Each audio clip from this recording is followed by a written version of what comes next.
حاضر ہوتے ہیں اور عرض کرتے ہیں یا رسول اللہ وہ جو پھر اوپر والے ستارے کے طور پہ نظر آئیں گے وہ تو انبیاء کی جماعت ہوگی نا، وہ تو رسولوں کی جماعت ہوگی۔ فرمایا بالکل انبیاء اور رسول سب سے بلند ہوں گے، لیکن ابو بکر صدیق اللہ نے تجھے بھی یہ مرتبہ دیا ہے کہ جنت کے نیچے درجے والے لوگ جب اوپر تجھے دیکھیں گے تو تو بھی انہیں ایسے ہی نظر آئے گا جیسے زمین پر کھڑے ہوئے بندے کو ستارہ نظر آئے گا۔ اس شان کے مالک سیدنا ابو بکر صدیق، اور دیکھو اتنی طاقت، اتنی عزت، اتنی بلندی ہونے کے باوجود، اتنی رفعت ہونے کے باوجود، حضور کہیں کہ میرے کان اور آنکھیں ہیں، اتنی عظمت کے ہونے کے باوجود ہاتھ اس طرح رکھ کے میرے نبی کہیں صحابہ یہاں دیکھ کے حیران نہ ہونا، ہاکذا نبعث یوم القیامہ، قیامت والے دن بھی صدیق مجھ سے جدا نہیں ہوگا، میرے ساتھ ہی قیامت والے دن آئے گا۔ اور اتنی بلندی ہونے کے باوجود پھر دیکھو عاجزی کیا ہے، انکساری کیا ہے، رحمان کی جماعت والوں کی نشانی کیا، اتنی بلندی۔ آج کسی کے پاس تھوڑی سی عزت آ جائے اسے اپنی اوقات بھول جاتی ہے، اپنی حیثیت بھول جاتی ہے۔ دیکھو میرے نبی کے سنوارے ہوئے کیسے ہیں، آقا کے سجائے ہوئے کیسے ہیں۔ یہ جناب ابو بکر صدیق، یہ جو پھوڑ ہوتا ہے نا، پھوڑ جس کو ہم مسجدوں میں ڈالتے ہیں، درگاہوں میں ڈالتے ہیں، اس پھوڑ کا چھوٹا سا تنکا ایک علیحدہ ہو جاتا ہے، برقے کا ایک چھوٹا سا ٹکڑا علیحدہ ہو جاتا ہے، تو اس تنکے کو پکڑ کر سامنے رکھ کر سیدنا ابو بکر صدیق روتے بھی ہیں اور کہتے ہیں کاش میں پھوڑ کا ایک تنکا ہوتا، کاش میں پھوڑ کا ایک تنکا ہوتا۔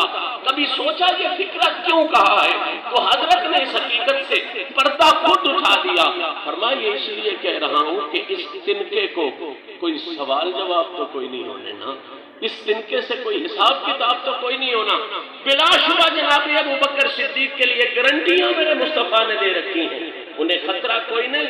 یہ جملے جو ہیں یہ اصل میں اس بات کا اظہار ہے کہ جو جتنا بڑا ہوتا جاتا ہے اللہ اسے اتنی عاجزی سے ہمکنار کرتا جاتا ہے، جو جتنا بلند ہوتا ہے اتنی اس میں عاجزی ہوتی ہے۔ اگر صحابہ کی جماعت میں سیدنا صدیق اکبر نام پاک کا منظر نامہ پیش کیا ہے تو الحمدللہ ہم اہل سنت اہل محبت و مودت ہیں، ہم صحابہ کے بھی غلام ہیں، ہم اہل بیت اطہار کے بھی غلام ہیں۔ دوسری جماعت کی طرف چلتے ہیں تو مولا کائنات جناب علی المرتضیٰ کی اسی پاک پر نظر محبت پڑتی ہے تو منظر یہ نظر آتا ہے کہ سرکار فرماتے ہیں ساری کائنات جنت کی عاشق ہے اور جنت میرے علی کی عاشق ہے۔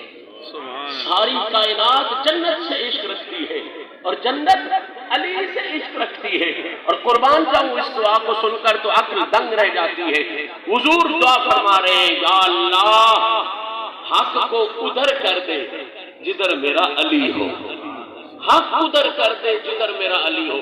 اس شان والا علی، اس بلندی والا علی جس کو میرے نبی یہ بھی فرما دے اے علی علی جو منی بمنزلتی من ربی، لوگوں علی کا میری بارگاہ میں وہی مقام ہے جو میرا مقام اللہ کی بارگاہ میں ہے۔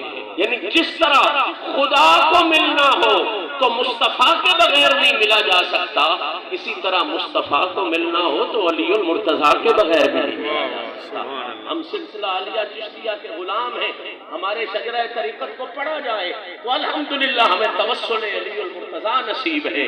ہمارے سلسلے میں پہلے پیر کے طور پر جناب علی المرتضیٰ کی ذات والا صفات آتی ہے شجرہ مبارکہ میں، اور یہ اس بات کا اعلان ہے کہ ہم نے سمجھ رکھا ہے علی منی بمنزلتی من ربی، خدا تک پہنچنے کے لیے وسیلہ مصطفیٰ بڑا ضروری ہے، مصطفیٰ تک پہنچنے کے لیے وسیلہ علی المرتضیٰ بڑا ضروری ہے۔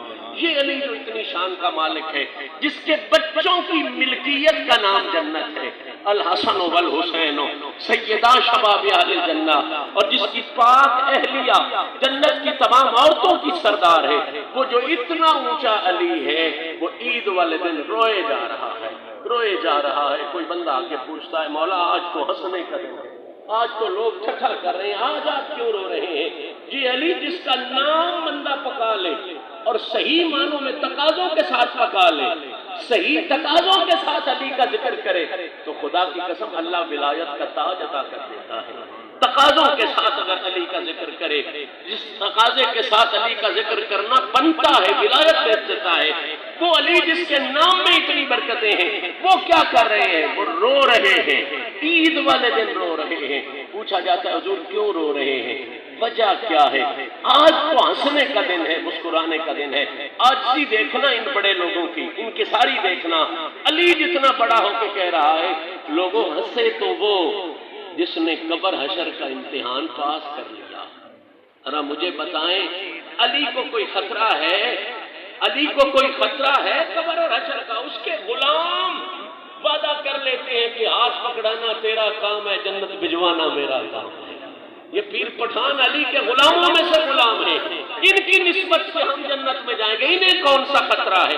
خطرہ نہیں ہے کہ حقیقت میں عاجزی ہے، حقیقت میں انکساری ہے، اور اس بات کا اعلان ہے کہ خدا جس کو جتنا بلند کرتا ہے عاجزی اس میں اتنی زیادہ ہوتی ہے، اتنی انکساری زیادہ ہوتی جاتی ہے۔ دور کیوں جاتے ہیں؟ میرے سامنے بابا صاحب کی اولاد سے فرد فرید بیٹھے ہیں، میں لے آتا ہوں آپ کو وہاں سے سلسلہ در سلسلہ بابا فرید کے پاس۔ بابا فرید کسی معمولی شخصیت کا نام تو نہیں ہے، اس جہان کو رنگنے والا ہے، نظام کے روپ میں، صابر کے روپ میں کہاں کہاں نہیں بابا پھیلا ہے۔ توسا میں بھی وہی نور پھیل رہا ہے، مہار شریف، چشتیان شریف، کہاں کہاں وہ نور نہیں پھیل رہا۔ بابا نے ایک جہان کو رنگا ہے، ایک نظام کو رنگا ہے، لیکن آکڑ نہیں، غرور نہیں، تکبر نہیں، عاجزی ہی عاجزی ہے۔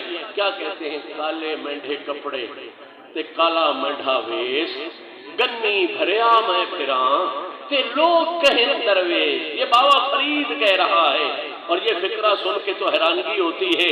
آپ فرماتے ہیں اٹھ فریدا ستیا، اٹھ فریدا ستیا تے ول مسیت دے جا، مت کوئی بخشیا میڑ پوی تے تو بھی بخشیا جا، مت کوئی بخشیا میڑ پوی تے تو بھی بخشیا جا۔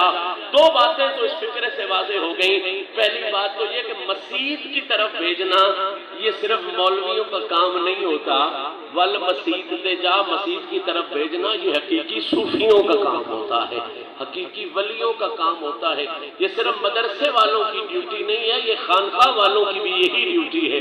اور جب یہ مقصد کی طرف بھیجتے ہیں نا تو پھر بندہ گڑبڑ نہیں ہوتا، پھر مسجد اسے خیرات دیتی ہے۔ اٹھ فریدا ستیا تے ول مسیت دے جا، یعنی پتہ بابے نے بھی مسیت کا بتایا ہے، اس لیے مسیت کی طرف متوجہ ہونا بہت ضروری ہے۔ اور اگلی بات جو ہے وہ اس سے بھی زیادہ قیمتی ہے، کیا مت کوئی بخشیا میں